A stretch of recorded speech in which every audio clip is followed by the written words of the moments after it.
Hey guys, what's up? My name is Sean Wayne and today alikat pag-usapan natin itong tapang-tapangan topic ni Paduano at saka ng mga young guns. It's very timely sa totoo lang na actually kaka-upload lang ito ni Duterte TV. No? It's very timely kasi may nakita tayong isang post galing kay kay Attorney Trixie na di umano pinakancel no ang hearing for tomorrow ng Quadcom. Okay, akala ko ba matatapang sila? Dahil nagbigay na ng si PRRD na attend siya for tomorrow ayon kay Attorney Sal Panelo. So, even before we get started,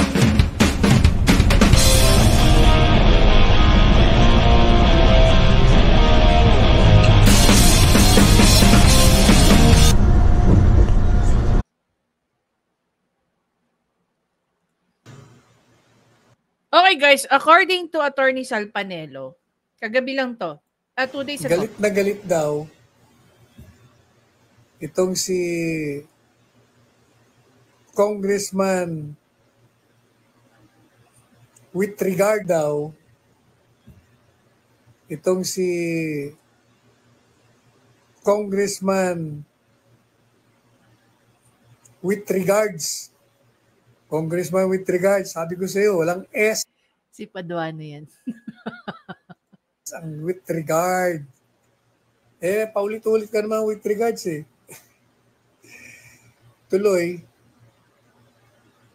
napag-aalata na walang-wala ka sa grammar pagdating sa English. Huwag ka na kasing mag-i-English. Pareho ka rin ni Congressman Bomba. Congressman Bomba Star. Ang sabi nung dalawa, willing daw sila mag-resign. Anong willing? Mag-resign na kayo. Kasi nga, nasira na yung kredibilidad ninyo. At sinisira ninyo ang reputasyon ng Kongreso. Dati na nga sila, dinadagdagan nyo pa. Saka ubod ng yabang nitong si Congressman with regards alias boy contempt. Natatakot daw si Presidente Duterte na dumalo sa ginagawang pagdinig diyan sa Quadcom. Sabi niya ano ba, naglolokohan ba tayo rito? Kala ko ba sabi niya doon sa sulat niya, darating siya. Bakit di siya dumating? Kung hindi ka ba naman, may pangabangag ka rin ano. Yung letter sa inyo, ang sinabi niya, hindi maganda ang pakiramdam niya kasi nga, kababiyahin niya lang galing Maynila, papuntang Davao. Pangalawa, masyadong short notice. Gustong-gusto talagang umattend. Kaya, sinabi niya, hindi ako pwede. Mabuti itong Senado, nung gumaganda ang pakiramdam niya, nagpadala agad ito ng imbitasyon. Tama-tama naman, maganda na ang kanyang pakiramdam, umattend siya. Ngayon, bakit hindi siya attend? Tinanggihan niya ang pagdadalo. Hindi po ba sabi ko sa inyo, kung ako tatanungin, at ilang beses ko na rin sinabi yan dito sa ating programa sa TikTok, sa ating podcast, at pati na sa programa ko sa SM. Kung ako tatanungin, dapat talaga hindi na umattend. Kasi waste of time and money on the part of the former president and waste of time and money, taxpayers' money on the part of the members of Congress. Dahil yung pong sa Senadong hearing, sinabi niya na lahat ang maaaring kasagutan sa mga maaaring katanungan. Okay, so ayan yung mga naging statement niya ni Attorney Sal Panelo. Meron ako ipapakita sa inyo rito. It's a post coming from Tio Moreno. Dali lang.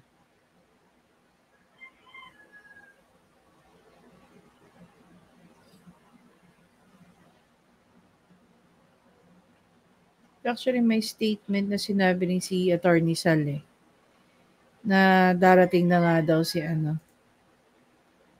darating na si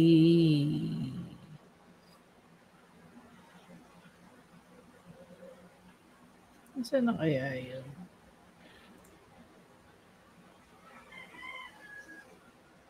Hindi ko makita. Anyway, so punta muna tayo dito. Sabi ni Tio Moreno rito, they challenged former President Rodrigo Roa Duterte to attend the Quadcom hearing about the EJK, November 13, 2024. Now that PRRD has accepted the challenge, the Crooks move it to November 21, 2024 instead. So, sinong takot? Kailangan magplano ulit?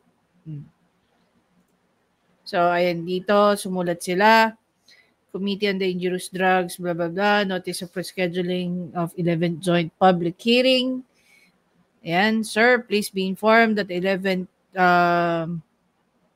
public hearing originally scheduled Wednesday, 13th of November has been moved to 21, 9:30 a.m. at the People's Center Building, House of Representatives, Quezon City.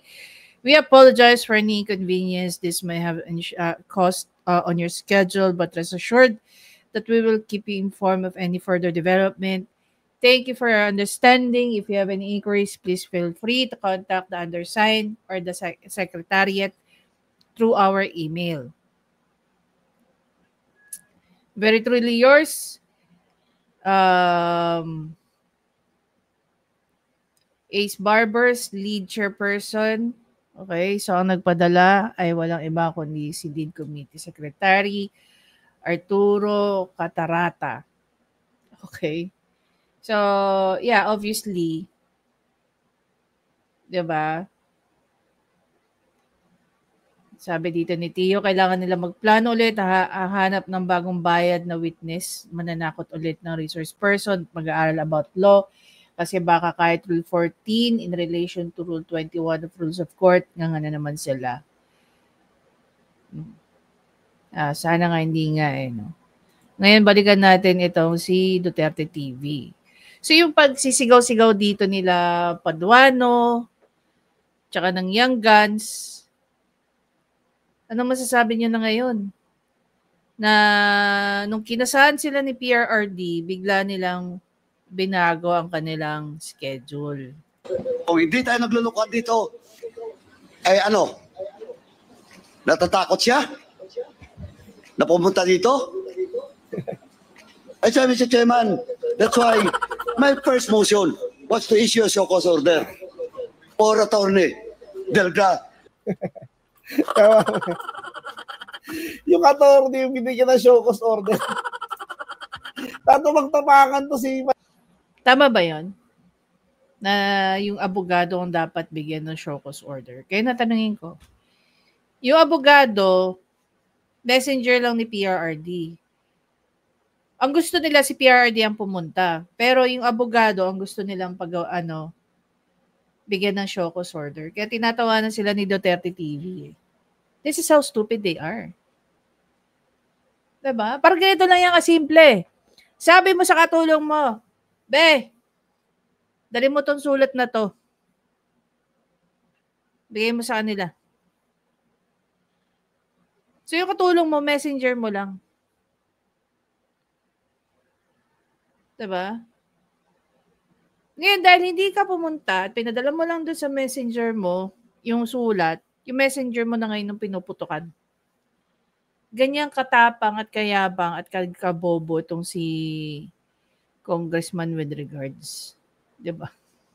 Paduano Bakit hindi si Pangulong Duterte ang bigyan mo ng show cause order? Exactly. Huwag ka nagtatamang-tapangan. Tatamang-tapangan ka Huwag ka rin naman pala Ha? Bakit iimbitahan mo na si Pangulong Duterte? Si Pangulong Duterte ang bigyan mo ng show cause order. Hindi. Tama ako, nag-agree ako dito. No? Talagang matapang kayong lahat dyan sa Quadcom. Padala niya na show cause order. Mas maganda nga, i-contempt nyo na. Diba? Mas maganda nga i-contempt niya na. Baka yung nakita natin ng panahon ng people power, kung paano niransak ng taong bayan yung gate ng Malacanang, baka yun yung mangyari sa House of Representatives. Diba? Malay natin. You never know.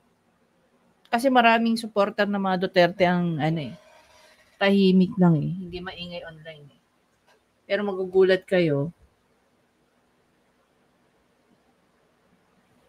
kung gaano sila karami sa kalsada. Yung abogado. Bakit? Mr. Paduano, ikaw ang natatakot? Baliktad ka imbis na si Pangulong Duterte, bigyan mo yung show cause order. Yung attorney pa niya. At yun na mga kabayan, pag-usapan po natin itong segment dito sa Saganang Mamamayan sa Net25 na kung saan nga po ay napag-usapan itong pagiging mayabang ni Paduano yung banat ng banat dyan sa may Quadcom. Bakit mga kabayan? Mantakin mo mga kabayan hindi po ulit pumunta si Pangulong Duterte dyan sa Quadcom mga kabayan. So itong si Paduano nagpuputak mga kabayan. Dahil imbis na si Pangulong Duterte ang pumunta, yung abogado po si Pangulong Duterte ang pumunta dyan ang nagpadala ng sulat na may notaryo na kung saan sinasabing ayaw pong pumunta si Pangulong Duterte dyan sa Kamara dahil bias daw po talaga sila. Mantakin mo mga kabayan, etong si Paduano nagtatatalak tapos akala natin ngayon sasabihan pa niya si Pangulong Duterte na duwag daw, natatakot na pumunta. So, palakpakan yung mga anti-Duterte, di ba? Si Paduano. By now. Okay, by now. Sino ngayon yung talagang duwag? Di ba? Sino ngayon ang talagang duwag? Talagang tapang, sinabihan si Pangulong Duterte na duwag daw. Anong gagawin dapat? Ano sabi? Iimbitahin daw nila muli si Pangulong Duterte. At pag-aambag-ambagan daw yung pamasahe ni Pangulong Duterte sa eroplano. Tapos mga kabayan, ang binigyan nila ng show cause order, yung attorney ni Pangulong Duterte. Baliktad mga kabayan, di ba? Kung ikaw talaga matapang ka Paduano. Baliktad o stupid? Actually, stupid Bakit mo padadala ng show cause order? Unang-una, hindi naman yung attorney tatanong-tanongin nyo tungkol sa EJK. Nagre-represent lang yan kay BRRD. Diba? O sige, papuntahin nyo, tapos tanongin nyo. Tapos may inis na naman kayo pag walang maisagot sa inyo. Kung di nyo magusto yung sagot na gusto nyo, diba? Bakit hindi si Pangulong Duterte ang bigyan mo ng show cause order? Bakit yung attorney niya? Yung attorney lang niya, gumawa lang, pinagpasahan lang nung affidavit ni Pangulong Duterte, inirmahan niya lang, ninotaryuhan niya lang, pinasa niya lang dyan sa inyo. Tapos siya yung papaano mo, show cause order mo. Tapos si Pangulong Duterte, i-invite mo lang ulit. Ang gawin mo, Paduano, ang i-show cause order mo, si Pangulong Duterte. Kunyari ka bang matapang, duwag ka rin Hindi, maganda. Diretso contempt niya. Diba? Diretso contempt niya. Kahit dapat i-show cause muna before i-contempt. Ito mga kabayan panoorin natin kung paano pinagtawanan ni Sir Jen at ni Sir Nelson ito si Paduano. At kung bago ka pa nga lang sa akin channel, huwag mo kalimutang i-hit and like at subscribe mo to para updated ka sa mga uploads ko araw-araw. Kabayan, panoorin natin to. Tuloy at umaasa ang mga miyembro po at mga opisyales ng Quadcom na imbitahan ang dating Pangulong Rodrigo Duterte. Meron pa pong pahayag ang ilang mga opisyales dito na kung kinakailangan sila ay magpatak-patak na son. Patak-patak na? Patak-patak ng pamasahe. Kasi sabi ng Pangulong Duterte, ako ay niya retirado na. Ang pera ko dito ay retirement benefits ko lang. Wala akong pamasahe para makapunta dyan sa inyong quad hearing na yan. At dahil dyan, sabi po ng mga pisalis ng Quadcom, ito ha. Payag po ang mga leader ng Quad Committee ng Kamara de Representante sagutin ang gastos po sa pamasahe, maging sa akomodasyon, accommodation, yes. Para lang pumunta, ha? Ng dating Pangulong Rodrigo Duterte, dumalo lamang ito sa pagdinig kaugnay ng kaso ng extrajudicial killings sa kanyang war on drug campaign noon. Handa umanong magpatak-patak ang Quadcom. Sana all, diba? Patak-patak talaga. Milyon-milyon yung pondo niya taon-taon, patak-patak. Para hindi maging hadlang ang gastos sa pagdalo po ni Pangulong Digong, dating Pangulong Digong, sa susunod na hearing. Sa nakaraan po kasing pahayag, sinabi ng Pangulong Duterte na wala itong panggastos. Kaya hindi po makakadalo sa pagdinig ng Quadcom. Ang hindi po pagdalo ni Duterte, kinalungkot ng mga kongresista na nagsabi na maaring intentional ang hindi pagdalo ni Duterte. Pero sa sumunod na sulat ni Atty. Martin Delgra, sinabi nito na nagdesisyon ng dating Pangulo na huwag na pong dumalo dahil hindi na umano ito kailangan matapos siyang humarap sa pagdinig ng Senado, matapos umano siyang humarap sa pagdinig ng Senado at gagamitin lamang ito ng Kamara upang siya... Ito guys, no, for the record, no, during the Blue Ribbon Committee hearing with PRRD, nearly umabot ng 150,000 views yung Senate hearing na yun. First of its kind, ika nga. So imagine niyo na lang kung gaano karami ang manunood dito sa Huwadcom. Baka dumoble, baka tumible. We don't know. But definitely susubaybayan niya ng mga tao. Okay. Ano ba yung 21, Thursday? Pinareschedule po ng Huwadcom ang kanilang hearing with PRRD sa November 21. Na hindi man lang nila nilagay yung explain kung bakit, no? Kung bakit yun na naging desisyon. Ay makasuhan. Gaya ng ating dinalakay noong nakaraang Biyernes na sa mga suki ng ating palatuntunan. Sinabi po ng leader ng Quadcom na seryoso sila na nais pong matanong ng personal si dating Pangulong Digong upang malaman po ang katotohanan. Ayon po kay Congressman Romeo Acop, ang kahandaan ng leader ng komite na gumastos, magpatak-patak, ay isa pong pagpapakita ng nais sa mga ito na makapagsagawa ng malalimang investigasyon para malaman ang katotohanan. Sa kabila daw po ng paulit-ulit na imbitasyon, hindi dumalo si Duterte sa Quadcom. Pero nakadalo ito sa pagdinig ng Senado sa unang investigasyon nito. At doon nga ay nagalit itong si Congressman Paduano. Uminit ang ulo. Uminit po ang ulo. Anong nangyari? Natatakot ba niya? Ay, ito.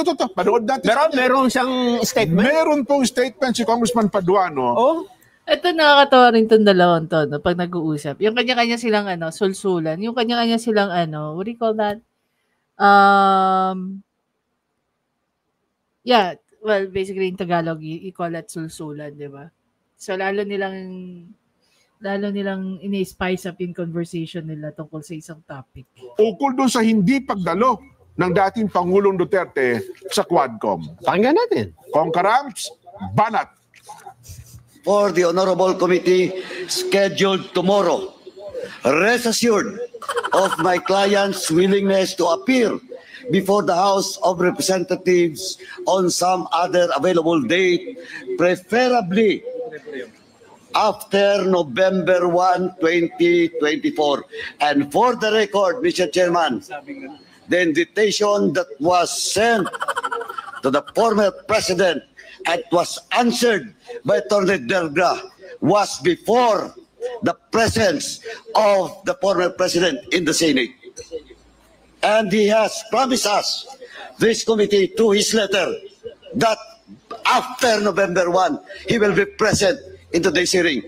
Ano to? Naglulukuhan tayo dito?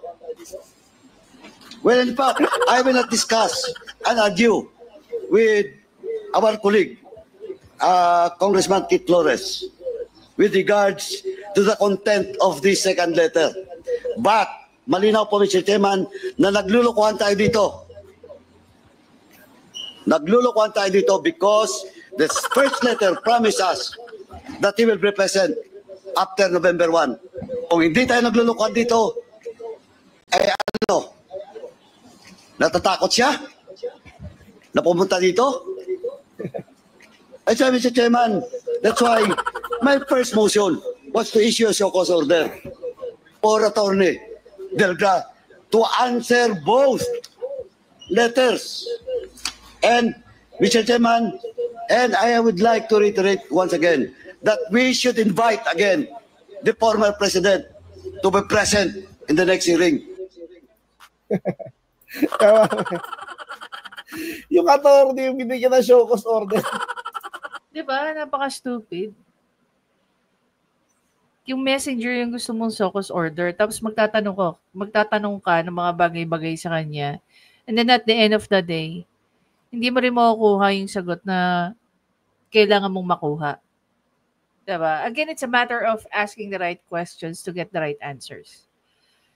But these people, they don't even ask the right questions so that they can get the right answers. They're gonna end up asking stupid questions, making stupid conclusions out of a Marites opinion.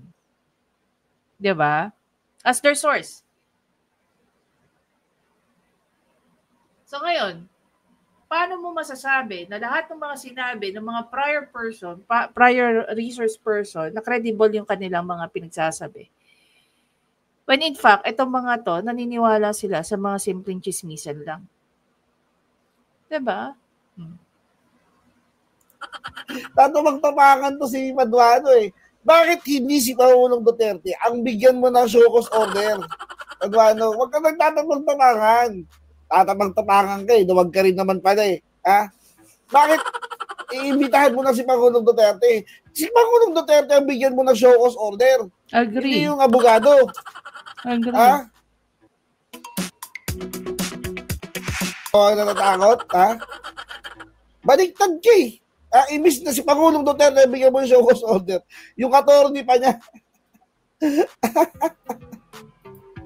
Pala, malinaw. So kung siyang tatanungin, dapat talagang papuntahin si Pangulong Duterte sa hearing. Pero ang ginamit ng termino sa Pangulong Duterte, we should invite yung kay Martin Delgra, show cause order.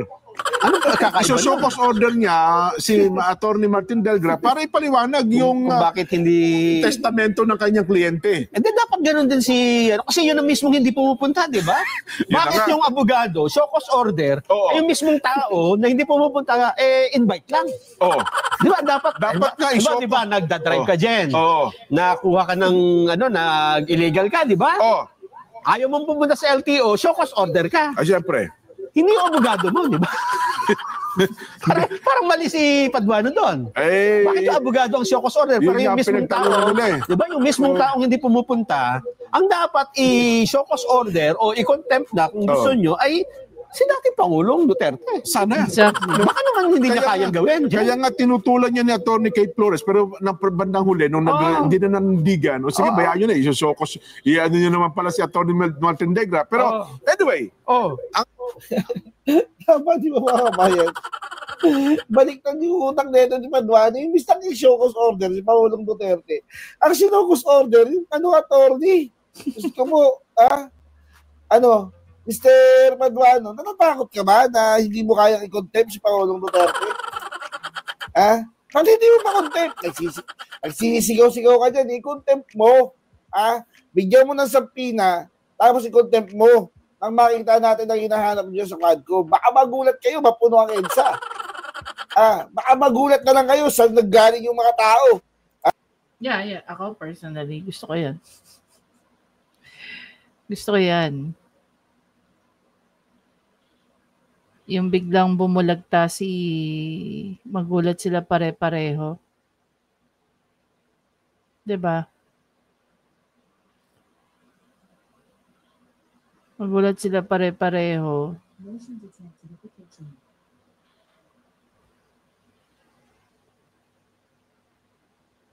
Bakit napuno yung buong EDSA? Saya kaya nun. Diba? Imagine mo kung paano nila banat-banatan si PRRD. Tapos nung pupuntahan na sila, nagtaguan yung mga buntot. Diyan sa ano, di na kayo makalabas dyan sa kamera. Diyan sa hearing ninyo, bakit? Traffic na. Ang dami na tao sa kalsada. Sa oras na i-contempt nyo si Pangulong Duterte. Subukan nyo. Basic lang naman yan. Tapang-tapang mo, sisigaw-sigaw ka dyan. Di mo rin naman pala kaya. Baliktad eh. Di ba? Tama yung sinabi ni Sir Nelson eh. Na kaya mo ba? Kaya mo ba talaga ipakontempt si Pangulong Duterte? Yes or no? Paduano? Di ba? Kasi sisigaw-sigaw ka tapos mamulat-mulat namin eh. Yung attorney pala yung gusto mong i-show cause order, hindi si Pangulong Duterte. Iwas po ka rin eh. Ting tanong ngayon, kayang-kaya bang ipakontempt? Yun, dapat. Tsaka diba? Lagi siyang nagpapakontempt, di ba? Oo nga, Kayang-kaya bang ipakontempt ni Congressman Paduano ang dating Pangulong Duterte dahil sa patuloy na pag-i-snub sa Quadcom? Ayun. Parang yung nangyari din dito sa OBP, no? Oy, 4 na opisyal ng OBP ang pinakunta na show cause order. So, ibig sabihin pala niyan, kapag ka hindi ka dumadalo ng paulit-ulit na imbitasyon, talagang dapat may karapatan silang magpatawag ng, anong tawag doon? Show cause order. Show cause order. Yan bang nangyari? Yun muna mauna eh. Hindi nila pwede ipa-contempt agad. Pa-show cause order muna sila, tapos sasagot sa show cause order, then papareschedule. Di ba? Isuhan ng show cause, pilitin na. Na sila ay dumalo. Parang warrant, parang contempt na rin. Parang kinontempt na nila. 4 na opisyal ng OBP, pinatawan ng contempt at pinaaresto pa. Dahil sa hindi pagdalo. Pwede talaga pala ipa-contempt, Jen. So, ang tanong natin, magagawa kaya yan kay dating Pangulong Duterte? Mukhang ayaw eh. Ito sila Sir Nelson tsaka sila Sir Zen, Talagang Kung makasulsul talaga. Ano ba feeling ko kung bakit nila ginagawa ito? Ito yung subtle way ng pangre-rest back nila sa ginawa kay Kong Marcoleta. No. Sa totoo lang, grabe yung pagkakatraidor kay Kong Marcoleta dyan. Tinanggal sa committee, pinalitan, at kung ano-ano pa. Diba? Hindi natin makakalimutan yun. Hindi, baka ang gusto lang nila yung abogado dyan. Tingnan natin. Kasi gusto ni Congressman Paduano talagang ang Pangulong Duterte, di ba? I-invite kung papuntahin doon, dapat talaga contempt, di ba? Hindi kung invitasyon. Totoo. Meron pa kang hamon din eh. Dugtong ko na. May hamon pa nga dito. Teka lang. Ang mga miyembro din ng Young Guns na Ayan, sinasabi ko.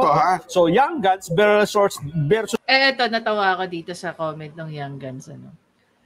Paano daw sila masisipa kung hindi naman daw pumupunta si PRRD sa Tangina. Alam mo yun, yung pag-deliver lang ni PRRD sa kanyang sinabi, that's out of sarcasm. Diba? That's out of sarcasm. Do you really think he's the type of person na mananakit? Diba? Apart from that, yung pagkapatol ng mga Young Guns doon sa statement ni PRRD, doon mo ma-realize na ganito pala mga ka-low and slow itong mga to. Para sa akin, versus the old ones. Yes. Okay. Ang sabi, former President Rodrigo Duterte, magpakalalaki. Naku po. Tigilan ang walang saysay na pagbaba, no? Walang saysay na pagbabanta. Pagbabanta. Oo, pagbabanta. Dapat dumalo sa EJK probe. Yan. Naman pala. Puro kasi ang pagbabanta ng Pangulo Duterte. Sino mga yan? Sipain mo yung mga... Oo nga. Sabi ng Pangulo Duterte. Sabi ng mga Young Guys, paano niyo po kami sisipain? Oo, ayaw mo pumunta rin. Hindi naman kayo pumunta niyo po kami para masipaan niyo po kami. Hindi abot yung paa. Yun na nga. Oo nga. Sabi niya, representante na dating Pangulo, sabi niya, hinahamon daw po ng 2 miyembro ng Yangas ng Kamara ng Representante ang dating Pangulong Rodrigo Duterte na magpakalalaki. Tigilan po ang walang saysay na pagbabanta at dumalo po sa pagdinig ng House Quadcom Committee kung seryoso, nasisipain ito ang mga miyembro po ng Kamara de Representante. Yan daw po ang pahayag ng nagmatapang, lagi matapang din ito si Congressman J. Kung Hunang Sambales talaga ito yung bumisang kay Wilkins Villanueva. Ang problema hindi siya umubra, nagkura ng sariling konklusyon niya. Diba yan din yung ginawa niya kanina doon sa taga-OVP? Diba? Mga style nila, hindi mo masabing bulok, style pang bobong putang ina. Yung ina-expect mo, itong mga to, imagine niyo guys, no? Guys, totoo lang, napakahirap gumawa ng batas. Pag nakausap niyo yung mga tunay na gumagawa ng batas without the help of their legis team, do you really think these people will even sound like kangkong? Come to think of it, isa kang legislator, isa kang lawmaker, pero naniniwala ka sa chismis. Diba? Dahil sa chismis, pwede ka na mag-come up ng isang kaso. Dahil sa chismis, makakuha ka na ng mga information na pwede mong iharap sa mga very reputable na mga institution. Ganyan sila ka-low. Ganyan sila mga walang kwenta. Diba? Mga pang Rafi Tulfo in action. Anyway, nagtataka naman si House Majority Leader Paulo Ortega de Pip ng La Union kung paano masisipa ni Duterte ang mga kongresista kung ayaw nitong dumalo sa pagdinig ng ilang ulit na nag-iimbita sa Come to think of it, talagang pinatulan nila yung statement PRRD tungkol sa kanya at sa kabila na sinasabi ng kanyang abogado na dadalo matapos daw po ito nakaraang mga linggo. Saan pa? Pinaalaala rin daw po niya sa dating Pangulo na kahit higit sa 16 na milyon, background na lamang yan, doon sa iba pa. Yun. Yan ang hamon nung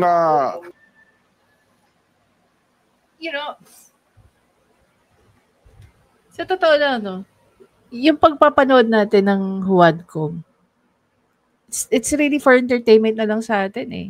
Alam niyo kung bakit? We're not even learning anything from what they're doing. Hindi nga nakakatalino para sa atin kung ano yung mga tinatanong nila eh. Diba? And ang Office of the Vice President ba, is it all about confidential funds alone? Ayaw ba nilang itanong yung iba pang ginagawa sa OVP para malaman ng mga tao that the OVP is not just about confidential funds? Bakit hindi nila itanong yung mga programa ng OVP na pinopondohan din, hindi ng confidential funds? I was just watching one of the press con of Inday Sara ni VP Sara Duterte. At sinabi na niya na because of the budget cuts, imagine mo, the budget cut is more than what? More than 1 billion pesos. I was already told during my, one of my meetings with Sir Tio Moreno, there's a possibility na because of the budget cut, masasara ang ilang satellite offices ng OVP. Yung satellite offices na yan ng OVP, marami pong natutulungan Pilipino yan. Maliban sa tumatanggap yung mga kababayan natin sa mga satellite offices ng mga financial assistance in relation to medical, in relation to burial, in relation to other stuff. Diba? I think even medical yata, I'm not sure kung na-mention ko na yun. Another thing na napapakinabangan ng mga Pilipino sa mga satellite offices ng OVP is yung quick response ng OVP sa pamimigay ng mga ayuda, sa pagbibigay ng tulong, sa pagbibigay ng mga pagkain tuwing panahon ng sakuna. Kung mapapansin nyo, karamihan ng OVP, satellite offices, doon kadalasan nagkakaroon ng mga kalamidad. Strategically nilagay yun ni Vice President Sara Duterte para mabilis siyang makaresponde sa mga kababayan natin na nangangailangan ng tulong. But because of the budget cut na ginawa ng Senado at saka ng House of Representatives, they have no choice but to close it down. Diba? Do you really think pinipilayan yung OVP? Hindi. Gaya nga ng sinabi ko noon, pag nagkaroon ng budget cut, they're not going to hate the Vice President. They're going to hate those people who initiated the budget cut. Ngayon, pag wala na kayong matatanggap na tulong galing sa OVP by 2025, isisi niyo yan lahat sa Senado at saka sa House of Representatives. Diba? Pumunta kayo sa DSWD na ginagamit nila ang mga pondo nila para sa kung ano pa man. Alam mo, sa totoo lang, since pumasok ang tulong, since nag-start mag-initiate ng tulong ang OVP, hindi pa ako nakakarinig ng kahit anong komento na ang OVP tumutulong sa mga Pilipino base kung kanino sila konektado. Hindi gaya ng DSWD. Uulit-ulitin ko, I myself have witnessed irregularities sa DSWD.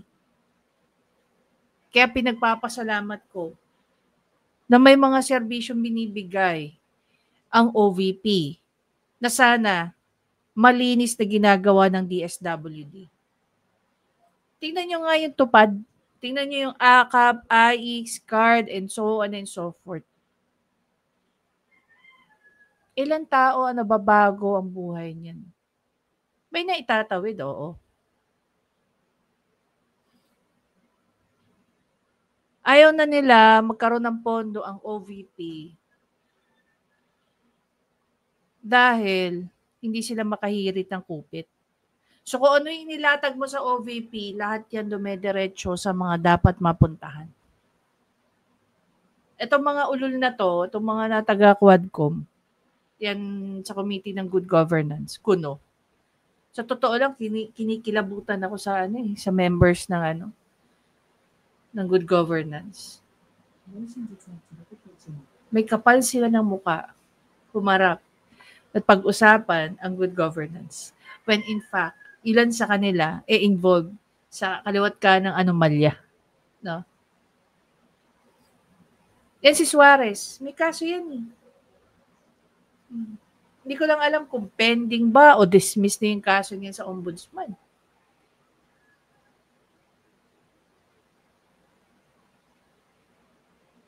Si Paduano, dating leader ng makakaliwa. Itong si Kangkong, nasa narcolis yan ni BRRD noong panahon niya. Tapos ito yung mga taong humaharap sa inyo sa good governance. Ang weird, diba? Dapat ba sila nandyan? Parang